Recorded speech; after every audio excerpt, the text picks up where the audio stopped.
moo di Moustapha Diakhaté ak ki nga xam ne moo di justement Bachir Fofana donc nag ñoom tey jii lañ leen fas woon daal di atte mais malheureusement renvoyé waat nañ ko ba 30 juillet 2025.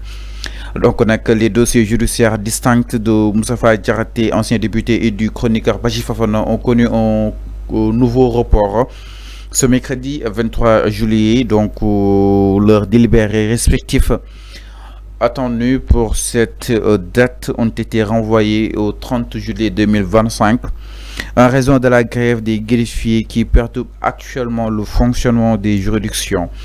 Donc nag mi ngi noonu mu nekk benn li nga xam ni itam yëkkiwaat nañ ko bii paa nag mu doon 3e report consécutif dans ces affaires. En tout cas, donc le verdict initialement programmé pour le 6 juillet avait d'abord été repoussé au 23. Avant ce nouveau décalage, résultat, les deux hommes restent en détention provisoire jusqu'à la nouvelle échéance. Verdict ou pas. Alors, enfin, par rapport à Mel parce que si tout se passait bien aujourd'hui devrait être quoi qu'on puisse sur des résultats la délibération de Simiro Bachir Fofana ak Moustapha Diakhaté mais encore une fois renvoyé par rapport aussi à justement ces grèves qui perturbent quoi qu'on puisse sur le fonctionnement des juridictions.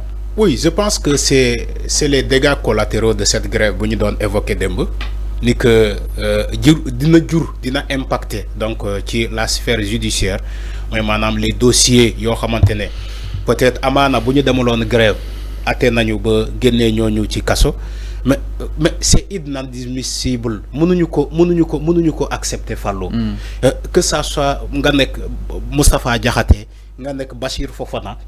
Il ne doit pas être en prison et empêché de ce verdict-là parce qu'il y a une grève qui est là. Une grève, j'ai dit que cette grève-là, ça va créer beaucoup de choses. J'ai écouté quelqu'un qui a dit que un casier judiciaire, mais il n'y a pas casier judiciaire.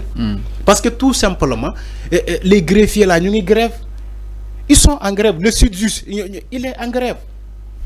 Donc, imaginez que sur le kayit nga bëgg dem am kayit tribunal mëno am kayit bobu parce que dañu leen il y a la grève donc des greffiers et autres des acteurs de la justice ñu ngi grève lay def da ngay delluwaat sa kër nga patienter kañ lay jeex on sait pas donc loolu la doon évoquer demb on peut pas être des fonctionnaires on vous paye le mois alors que liggéeyoo leen. Soyons sérieux. Fi syndicat yépp a nek di réclamer. Enseignants yi buñu xeyé dañuy grève. L'accord du protocole d'accord, il faut que l'État respecte le protocole d'accord. Buñu xeyé le Sud-Just, les acteurs de la justice ñom tamit ñu grève, buñu paré les médecins tamit ñu grève. Oui, l'accord de protocole que l'État doit respecter. L'État doit respecter d'accord. Je suis d'accord que l'État respecte ces protocoles là. Parce que quand même, li nga signé, tu dois le respecter. Je suis d'accord que l'État respecte ses engagements. Et l'État a l'obligation de respecter ses engagements signés avec ces syndicats-là. Le droit à la grève, c'est un droit. C'est un droit. La grève, c'est un droit. Mais attention, d'accord, c'est un droit, mais une grève continue, sans évaluation, on ne fait pas un bilan de cette grève-là pour savoir que les 72 heures répétitives qui nous donnent grève, quels sont les tenants et les aboutissants, cette grève-là, mais il faut évaluer la situation. Mais c'est vrai que nous avons réclamé le protocole d'accord, mais la population est impactée. Pourquoi les acteurs de la justice ne regardent pas sur la population, cette population qui est impactée? Un dossier qu'on doit rendre un verdict, c'est poussé jusqu'au 30. L'autre, les victimes. Mais il y a pas mal de Sénégalais. Il y a beaucoup, il y en a beaucoup encore et encore. Wax na la exemple qui bëgg am casier judiciaire mënu ko am ku bëgg am ay certains documents ay décisions de justice pour ñu mën a dem seen liggéey wala arrangement leneen ay décisions de justice la ñuy xaar tey mënuñu ko am parce que les acteurs de la justice sont en grève. Malheureusement, c'est la population qui va payer les pots cassés. C'est la population. S'il y a des impactés, forcément, c'est la population. Ils sont en train de revendiquer leurs droits. Les acteurs de la justice, ils revendiquent leurs droits. Mais droit non, là l'État État du Sénégal. Certes, quoi qu'on puisse sur la réaction de Ousmane Diagne, ils l'ont rejeté. Retard quand même. Ils l'ont rejeté. Les magistrats ont rejeté, mais les acteurs de la justice, ils ont rejeté ce que le ministre a envoyé comme solution. Les réquisitions. Non, ils l'ont rejeté. Ils l'ont rejeté. Je crois que l'IRNA a fait ils l'ont rejeté même. Voilà. Bon. Mini, donc, réquisition du garde des Sceaux pour assurer la continuité du service public et de la justice face à la grève des travailleurs. Les syndicats mettent la pression. L'entente juste demande à ses membres de ne pas donner suite aux réquisitions qui pourraient leur être adressées par leur tutelle et dénonce une entrave manifeste illégale et inacceptable à l'exercice du droit de grève. Voilà. Ils l'ont rejeté. Ils l'ont rejeté. Ils ont décidé de ne pas donner une suite favorable à la requête du ministre. Parce que le ministre bi dafa len wo ne len kay len jël liggéey ci. Gis nga boy lima doon wax sank Fallou. Ma ñom légui ba dinen fayé ko rek. Dama né. Fallou boy grève pendant des semaines, ngay grève des semaines et des semaines. Évaluer la grève. Donc c'est un droit. Mais tu dois évaluer la grève.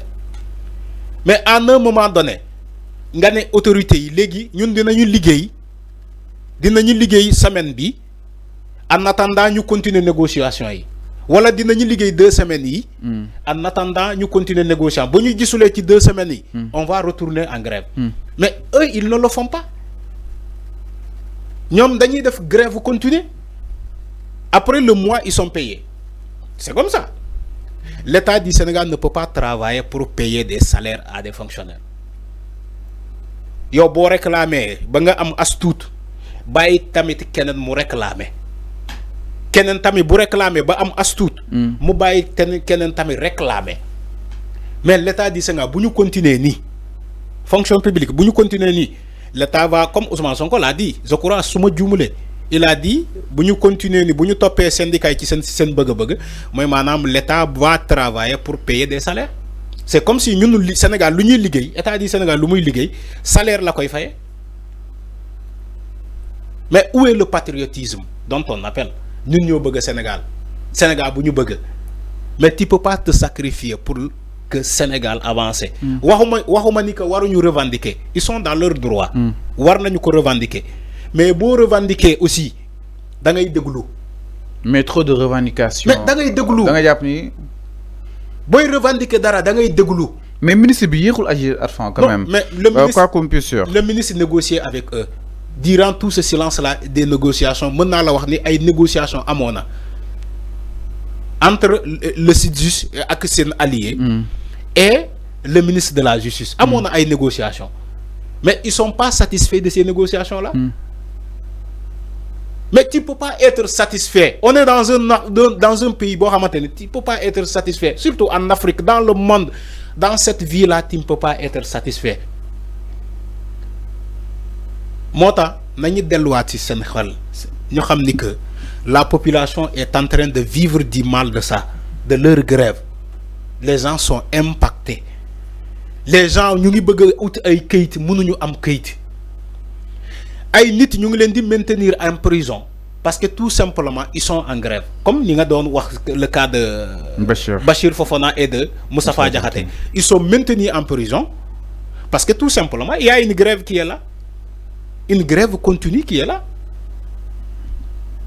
Donc ñi nek di grève les acteurs de la justice war nañu xalaat lolu tamit xam ni que population bi mu ngi vivre de ces séquelles là té ñun ay nawla lañu. Non ay nawle lañu franchement war nañu sóoraale population bi waruñu mën a sóoraale focus ci seen intérêt rek focus ci seen intérêt. Alors il faut que ñu sóoraale à un moment donné ñu sóoraale la population aussi. alors mi non leer na par rapport ak li nga xam ne que moo di wàllu wi jëm si li nga xam ne que moo di mbiru Moustapha Diakhaté ak ki nga xam ne que moo di Bachir Fofana donc nag aji nañ ko ni ki li nga xam ne que moo di le 30 et la grève justement des greffiers passé par là daal di ñëw itam si leneen du côté de la régie exactement daal di ñëw si ki nga xam ne que moo di Maodo Malick Mbaye mu nekkoon directeur